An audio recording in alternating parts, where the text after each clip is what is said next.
पिछले एक साल में इंडियन आईटी सेक्टर में जो हुआ वो शायद किसी ने एक्सपेक्ट नहीं किया था। यह सेक्टर 25% से ज्यादा गिर गया। और अगर आपका पैसा टीसीएस, इन्फोसिस, विप्रो या फिर किसी भी आईटी स्टॉक्स में लगा था तो आज वो पिछले साल के कंपेयर में 30 से 40% कम हो गया होगा। लेकिन ठीक उसी समय पे एआई की बढ़ती डिमांड की वजह से 3 इंडियन कंपनीज 90% तक बढ़ गई। तो सवाल यह है कि वही एआई जो इन बड़ी कंपनीज के बिजनेस को कमजोर कर रहा है, इन 3 कंपनीज के लिए ग्रोथ का सबसे बड़ा इंजन कैसे बन गया?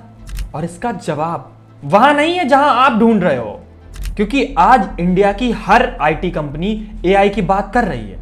लेकिन क्या वो सच में एआई में शिफ्ट हो रही हैं या फिर केवल एआई का नाम यूज करके हाइप क्रिएट कर रही हैं?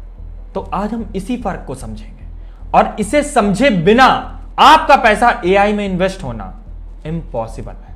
सबसे पहले हम यह देखते हैं कि कहीं हम सिर्फ निगेटिव न्यूज सुन के कोई गलत फैसला तो नहीं ले रहे हैं, क्योंकि पिछले कुछ महीनों में टीसीएस, इन्फोसिस, विप्रो, इंडिया की हर आईटी कंपनीज ने दुनिया की सबसे तेजी से बढ़ती हुई एआई कंपनीज के साथ पार्टनरशिप की है। और उस पार्टनरशिप के जस्ट बाद स्टॉक्स में भी इंपैक्ट दिखा है। और इस तरह की बातें भी होने लगी कि भाई इंडियन आईटी कंपनीज भी इन बड़ी कंपनीज के साथ एआई में इन्वॉल्व होंगी, मतलब अब ये सेफ हैं। लेकिन फिर एक सवाल आता है कि इससे इन कंपनीज की सेल्स पे और ग्रोथ पे क्या इंपैक्ट होगा? पार्टनरशिप की रियलिटी क्या है? जैसे इन्फोसिस ने एंथ्रोपिक के साथ पार्टनरशिप की है। अब इन्फोसिस अपने क्लाइंट्स को सर्विस देने के लिए एंथ्रोपिक का जो मॉडल है क्लॉड, उसका यूज करेगा, जिससे ये अपने क्लाइंट्स को अच्छी सर्विस दे पाए। और ये काम जरूरी भी है, क्योंकि कोई बैंक, कोई फाइनेंशियल ऑर्गेनाइजेशन या फिर कोई हॉस्पिटल अपना पूरा काम एआई के हवाले नहीं करेगा, क्योंकि वहां पे सेफ्टी और सिक्योरिटी का भी रिस्क होता है। इसलिए अभी वो जगह इन्हीं आईटी कंपनीज के पास है, लेकिन इनका अपना डेटा कुछ और कह रहा है। जो काम पहले महीनों में और ज्यादा पैसे में होता था, वो अब कई मामलों में कुछ ही दिन में हो जाएगा। अगर एक टीम में 10 लोग थे तो अब केवल 4 लोगों की ही जरूरत है। तो इससे क्या होगा? आईटी कंपनीज का पैसा भी बचेगा और टाइम भी बचेगा। पर क्लाइंट भी तो यही देख रहा है कि काम आधे वक्त में हो रहा है, कम मेहनत में हो रहा है, तो फिर वो पूरा पैसा क्यों देगा? और उसका इंपैक्ट देखो।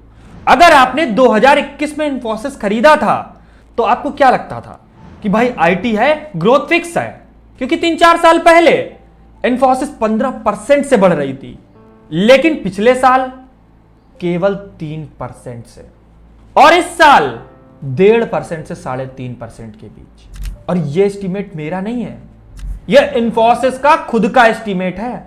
तो सच्चाई यही है कि अगर आप अगले 3-4-5 सालों के लिए देख रहे हो तो यह कोई बहुत बड़ी प्रॉब्लम नहीं है, क्योंकि बहुत से ऐसे क्रिटिकल काम हैं जो अभी एआई नहीं कर पा रहा है। इसलिए इंडियन आईटी कंपनीज के पास काम भी रहेगा, पैसा भी आएगा। लेकिन असली सवाल उसके बाद का है, और वो शायद आपने अभी तक नहीं सोचा होगा। सोचिए आज इनकी जरूरत क्यों है?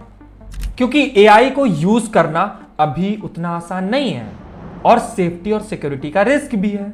इसलिए बीच में कोई चाहिए, पर इससे तो एआई के पूरे कॉन्सेप्ट पे ही इंपैक्ट आ जाएगा।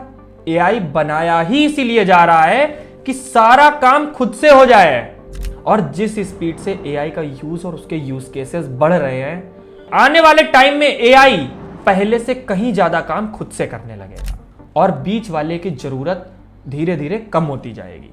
लेकिन फिर भी यह सबसे बड़ी प्रॉब्लम नहीं है। सबसे बड़ी प्रॉब्लम वो है जिसके बारे में कोई बात नहीं कर रहा। अगर आप आईटी सेक्टर से जुड़े हो तो शायद आपने भी उस प्रॉब्लम को नोटिस किया होगा, पर आपने कभी उसे अपने स्टॉक से जोड़ के नहीं देखा होगा।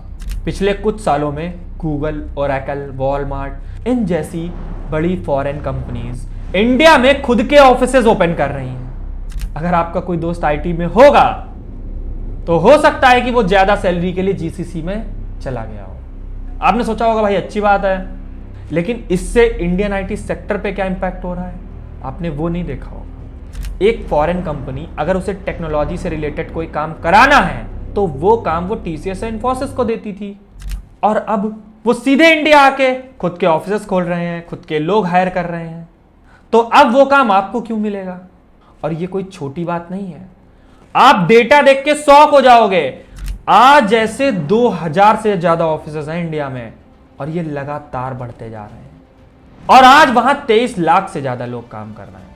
और सबसे बड़ी बात, ये कोई छोटा मोटा काम नहीं कर रहे हैं। इनमें से लगभग आधे लोग एआई पे काम कर रहे हैं। यानी इंडिया में एआई पे काम तो हो रहा है, लेकिन वो काम इंडियन आईटी कंपनीज के पास नहीं है।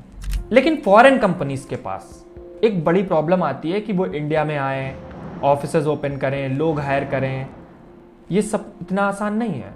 आप सोचो कौन हेल्प करता होगा? खुद टीसीएस, खुद इन्फोसिस। मतलब जो चीज आने वाले टाइम में आपके काम को इंपैक्ट करेगी, उसे सिर्फ शॉर्ट टर्म में पैसा कमाने के लिए आप कर रहे हो। तो क्या यह बात इंडियन आईटी कंपनीज को समझ नहीं आ रही है?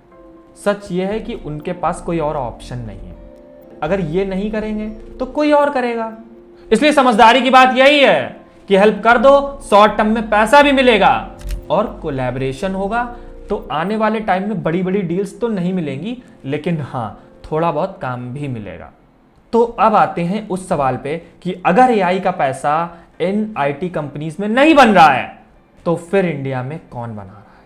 और जवाब देने से पहले मैंने एक चीज बनाई है। एआई का पूरा बिजनेस 5 हिस्सों में है। पहला पार्ट तो है चिप, जो दुनिया के अलग अलग हिस्सों में बनती है। लेकिन इंडिया में भी बहुत सारी सेमीकंडक्टर कंपनीज हैं जो अभी इनिशियल फेज में हैं। वो हम आगे वीडियोस में डिस्कस करेंगे। दूसरा पार्ट है मॉडल, जैसे चैट जीपीटी, क्लॉड, जेमिनी। ये सब कुछ अमेरिका का है, इंडिया का इसमें कोई भी रोल नहीं है। और थर्ड पार्ट है डिप्लॉयमेंट, मतलब एआई को लगाना। और वहां है हमारी Indian IT companies TCS, Infosys. और वहीं ग्रोथ 15% से 1.5% पे आ गई है। और बचे 2 पार्ट, मशीन और रेंटल। और यहीं पे इंडिया का थोड़ा बहुत एआई बिजनेस है। तो चलिए, पहला नाम है नेटवेब टेक्नोलॉजीज। ये इंडिया की सबसे बड़ी सुपर कंप्यूटर बनाने वाली कंपनी है। वो मशीनें जिन पे मौसम का अनुमान लगता है, जिन पे इसरो का हिसाब चलता है और जिस पे हमारे देश के डिफेंस का काम होता है। और ये कंपनी 20 साल से यही काम कर रही है। इसका कोई नाम नहीं था, कोई इसको नहीं जानता था। लेकिन आपको याद है कि टीसीएस और इन्फोसिस ने भी एआई कंपनीज के साथ पार्टनरशिप की और उनके स्टॉक्स में भी ग्रोथ आई थी।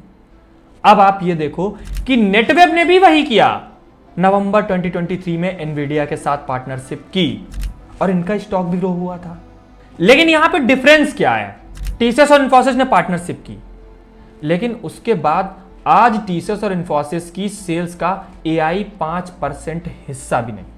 और दूसरी तरफ कमाई बढ़ने की जगह घट गई। लेकिन नेटवेब ने पार्टनरशिप की और आज 2 साल बाद एआई उनकी कमाई का 7% से 43% हिस्सा बन गया।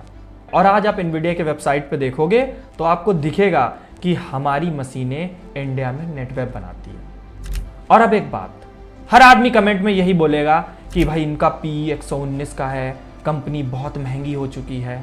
भाई आपकी बात सही है, पर ये इंडिया की लीडिंग एआई सिस्टम्स और सुपर कंप्यूटर बनाने वाली कंपनी है।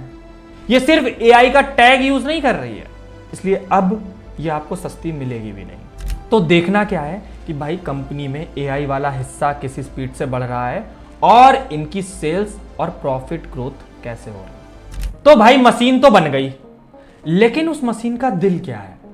जीपीयू, वो चिप जिसके बिना एआई चल ही नहीं सकता। और इंडिया में जीपीयू रेंट पे देने वाली सिंगल लिस्टेड कंपनी है E2E नेटवर्क्स। इंडिया भी अपना खुद का एआई बना रहा है अपनी लैंग्वेज में। गवर्नमेंट ने भी कंपनीज सिलेक्ट की हैं और वो कहां बन रहा है? इसी कंपनी की मशीन पे। उसके लिए सरकार ने 177 करोड़ का कॉन्ट्रैक्ट भी दिया है और इनका 90% बिजनेस इसी पे बेस्ड है। और अगर आप सेल्स देखोगे तो पिछले 1 साल में लगभग 3 गुना हो गई है। लेकिन एक बहुत बड़ी प्रॉब्लम है, सेल्स तो 3 गुना बढ़ी है लेकिन कंपनी फिर भी घाटे में रही। इसका रीजन यह है कि इन जीपीयूज की परफॉर्मेंस टाइम के साथ डाउन हो जाती है, क्योंकि डेटा सेंटर्स में जो जीपीयू यूज होते हैं उनकी लाइफ स्पैन केवल 3 साल होती है।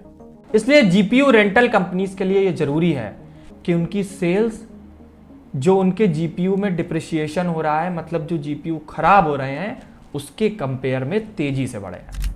तो 2 नाम तो हो गए।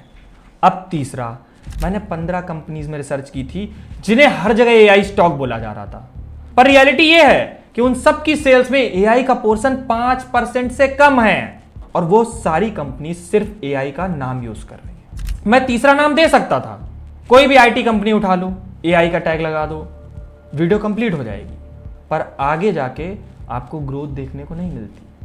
तो क्या हम एआई रेस हार चुके हैं? नहीं, हमारा इंडिया उस एआई रेस का पार्ट है ही नहीं। हमारे पास एआई का बहुत लिमिटेड वर्क है।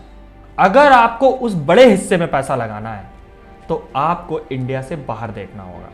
दुनिया की ज्यादातर एडवांस एआई चिप्स ताइवान में बनती हैं, उसके बाद कुछ पार्ट नीदरलैंड और चाइना में बनता है, और उनकी मेमोरी का सबसे बड़ा हिस्सा साउथ कोरिया में बनता है।